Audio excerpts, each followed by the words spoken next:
Y esos libros van dejando testimonio de la acción de Dios. La Biblia es testimonio de la manifestación de Dios, testimonio inspirado, y que leído en la Iglesia escuchamos a través de ese testimonio la palabra de Dios.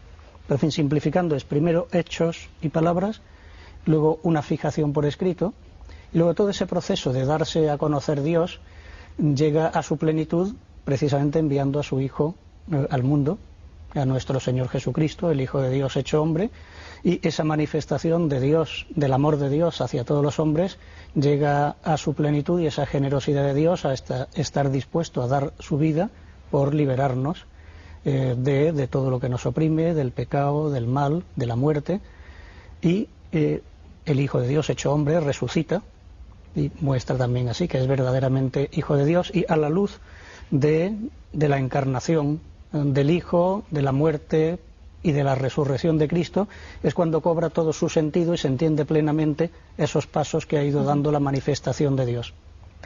¿Y por qué sabemos que esos textos son inspirados por Dios? Quiero decir, a lo largo de la tradición judía, a lo largo de la tradición hebrea, pues habría muchísimos textos.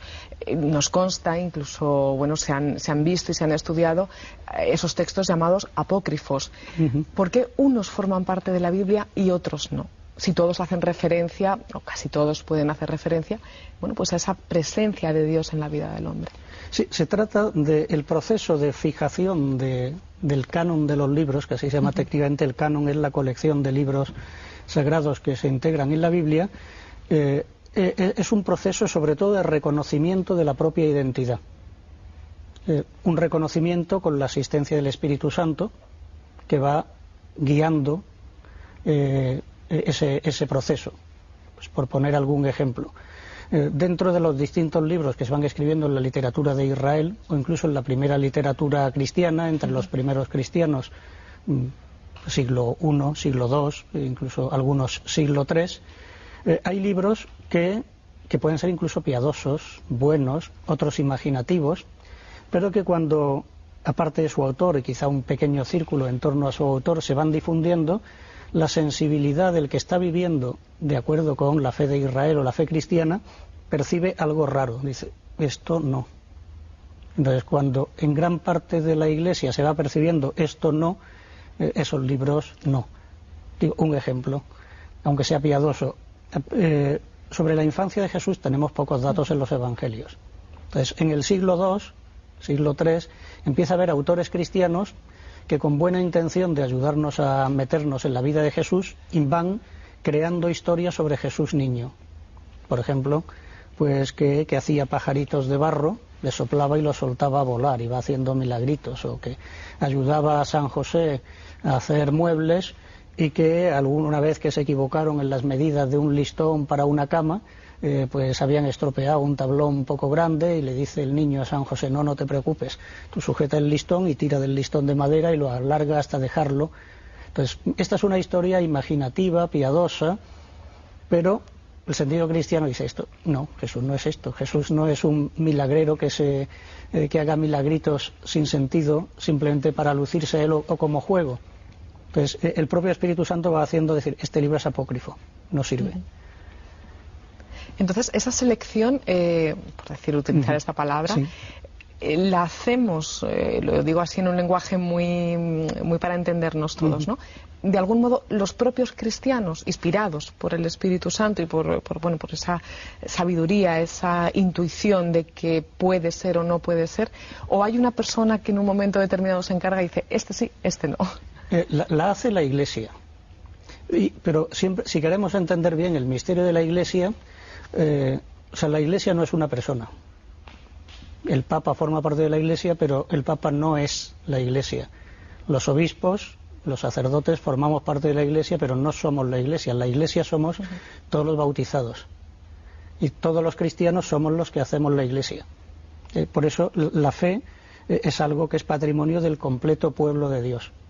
Pero dentro de las tareas que el Espíritu Santo ha ido dando y de las luces que va dando al entero pueblo de Dios para manifestar, para guardar y para que tenga su vitalidad ese tesoro que es la palabra de Dios, está también una particular asistencia para a los pastores de la Iglesia, a los obispos y al Papa, para que vayan, digamos, por decir, tomando las medidas de la fe del pueblo de Dios. O sea, un obispo o un papa no puede arbitrariamente tomar nunca ninguna decisión de nada en la Iglesia, tampoco de qué libro es sagrado, sino el magisterio es algo que está al servicio de la permanencia de la fe que hemos recibido todos. ¿Cómo hay que entender, don Francisco, el lenguaje de la Biblia? Porque, sobre todo en el Antiguo Testamento, nos encontramos con textos muy, muy variados, con un lenguaje muy diferente unos de otros, y algunos se pueden interpretar más desde el punto de vista histórico, e incluso, bueno, pues estudios posteriores han determinado que efectivamente tal hecho ocurrió. Bueno, otros se acercan más al mito, a la alegoría. ¿Cómo se puede interpretar? ¿Todo lo que viene en la Biblia pasó literalmente tal y como allí se nos narra, o hay que entenderlo de otra manera o interpretarlo de otra manera? Hay que tener en cuenta que en la Biblia tenemos la palabra de Dios que nos habla a las personas y por tanto nos habla en un lenguaje humano que podamos entender.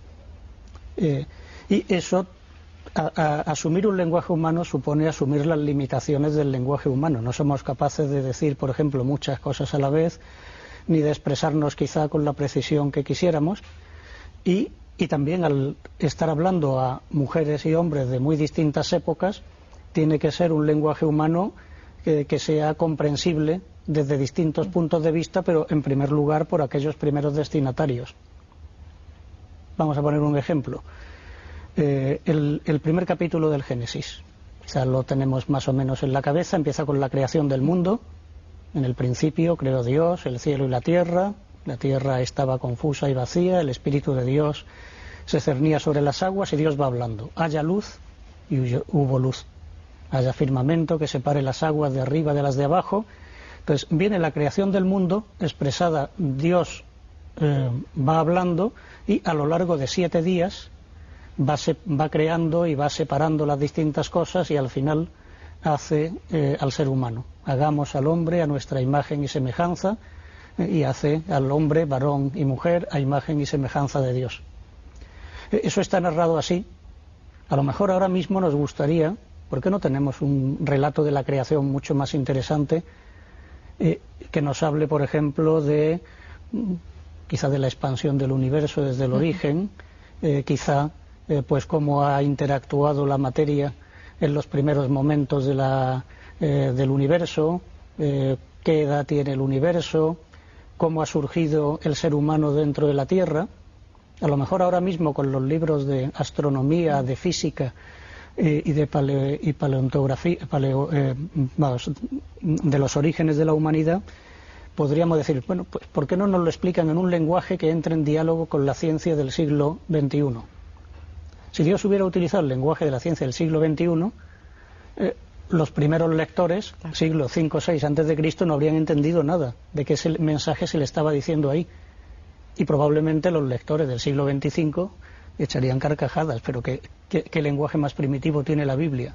Entonces, se cuenta los hechos fundamentales, que es que Dios ha creado el mundo, que Dios ha creado al ser humano, que el ser humano es imagen y semejanza de Dios, en un lenguaje que se pueda entender por todas las generaciones. Y hablando del lenguaje, hay fragmentos, insisto, sobre todo en el Antiguo Testamento, donde leyéndolo con los ojos del siglo XXI, nos parece un lenguaje machista. Un lenguaje en ocasiones violento. Se habla de esa ira de Dios, de esa venganza, de ese castigo, incluso son palabras que se utilizan. ¿Esto cómo se puede explicar? Porque a muchas personas, quizá, claro, que no han leído demasiado, no han captado esa esencia de la que usted nos hablaba, pues sí que puede resultar chocante, ciertamente. Tiene que ver con lo que te decía hace un momento un lenguaje que puede ser entendido por todas las generaciones con un cierto esfuerzo, pero desde las primeras. Y esos que son los primeros momentos son unos textos en un lenguaje enormemente primitivo. No se puede decir que Dios dijo en la plenitud de su revelación ni que tenga ira, ni que se enfade, ni que quiera la violencia. Pero en un contexto cultural de gente extraordinariamente violento, también extraordinariamente machista, aunque hay pequeños detalles. Por ejemplo, en una cultura tan machista es muy significativo que se diga que Dios crea al varón y a la mujer.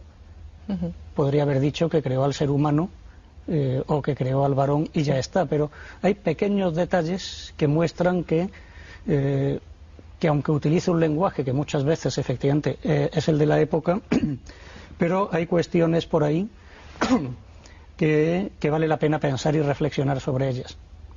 También, por ejemplo, lo que decías de la violencia, una ley o una norma que puede parecer súper dura, que es esta de cuando hagan una guerra, que pasen a cuchillo a los animales, a los hombres, a las mujeres, a los niños y que quemen las ciudades. Pero ¿cómo puede mandar Dios esas barbaridades? Bueno, en el fondo es un modo, para gente bastante bruta, de decir, no hagan la guerra. Tengamos en cuenta que en siglo V o VI antes de Cristo la guerra no se hacía por motivos ideológicos, se hacía para comer. El que tenía ovejas o tenía trigos y otro tenía hambre y tenía más fuerza, venía y le robaba sus ovejas, sus gallinas o su trigo. Entonces, normalmente la guerra se hacía para hacerse con comida. Entonces, en un contexto en que se te dicen, si haces la guerra vas a tener que quemar toda la comida, vas a matar todos los animales, no te vas a quedar con las casas, pues no te compensa hacer la guerra. Pero, en fin, es un modo brutal de hablarle a gente que todavía no entiende otro lenguaje que ese.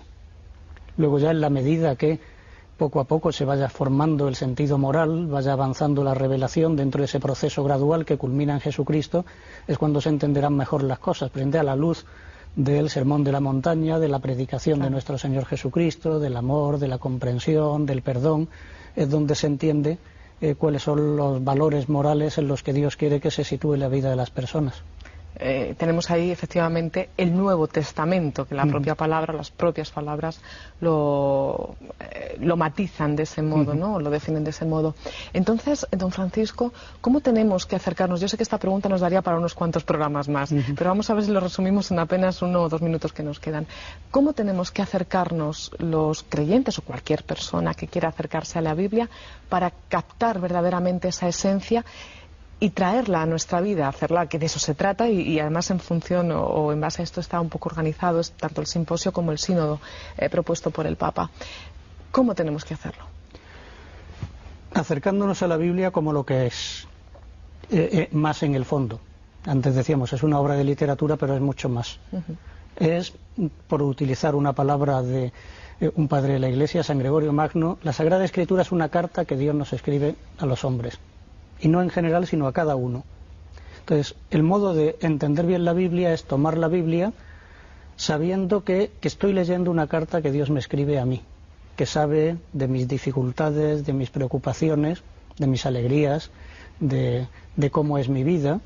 Entonces, ¿cómo me responde? Con esa carta que me envía la Sagrada Escritura. Entonces, la Escritura se entiende bien cuando me pongo delante de ella, oro primero, me doy cuenta, voy a escuchar la palabra del Señor y le digo al Señor, ¿qué me quieres decir hoy en esta lectura de la Biblia? ¿Qué esperas de mí? Luego entramos a leer el pasaje de la Biblia, iremos encontrando muchas cosas que efectivamente nos van dando esa respuesta que necesitamos. Tal vez hay un primer paso, si uno tiene el libro de la Biblia en casa, yo hay una cosa que recomendaría, que quizá con una novela no haría lo mismo, con la Biblia sí, que no es no empezar por la primera página. La Biblia se entiende bien si primero se leen los evangelios. Entonces yo recomendaría primero irse al índice y leerse un evangelio completo. San Mateo, San Marcos, San Lucas, San Juan, si quiere uno cortito, San Marcos, que es el más cortito, y empezar a familiarizarse con la vida de Jesús, con su predicación, con cómo trata a todo el mundo, con cómo acaba entregando su vida, con cómo él va explicando la Escritura, y a la luz de la figura de nuestro Señor Jesucristo, cuando uno ha leído ya el Nuevo Testamento, entonces entrar a disfrutar verdaderamente del Antiguo y de toda la Biblia. Pues seguiremos esa recomendación, desde luego, y seguiremos, si Dios quiere, hablando especialmente en este año en el que, bueno, pues el Papa Benedicto XVI ha propuesto el tema de la Sagrada Escritura como el tema fundamental para el Sínodo de los Obispos. Pues seguiremos profundizando en ello, porque, bueno, al fin y al cabo es nuestro libro. Muchísimas gracias, don Francisco Varo, por habernos ayudado en esta tarea. Muchísimas gracias. Y a todos ustedes, amigos, gracias también por haber participado en esta conversación. Si lo desean, la próxima semana nos volveremos a encontrar aquí, ya saben, en Últimas Preguntas. Y esa generosidad de Dios a estar dispuesto a dar su vida por liberarnos de todo lo que nos oprime, del pecado, del mal, de la muerte, y el Hijo de Dios hecho hombre resucita y muestra también así que es verdaderamente Hijo de Dios y a la luz. Y esos libros van dejando testimonio de la acción de Dios. La Biblia es testimonio de la manifestación de Dios, testimonio inspirado, y que leído en la Iglesia escuchamos a través de ese testimonio la palabra de Dios.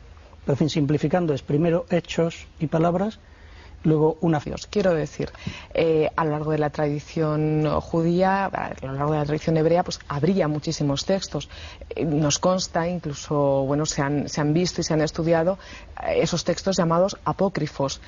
¿Por qué unos forman parte de la Biblia y otros no? De la encarnación del Hijo, de la muerte y de la resurrección de Cristo, es cuando cobra todo su sentido y se entiende plenamente esos pasos que ha ido dando la manifestación de Dios. ¿Y por qué sabemos que esos textos son inspirados por fijación por escrito? Y luego todo ese proceso de darse a conocer Dios llega a su plenitud precisamente enviando a su Hijo al mundo, a nuestro Señor Jesucristo, el Hijo de Dios hecho hombre, y esa manifestación de Dios, del amor de Dios hacia todos los hombres, llega a su plenitud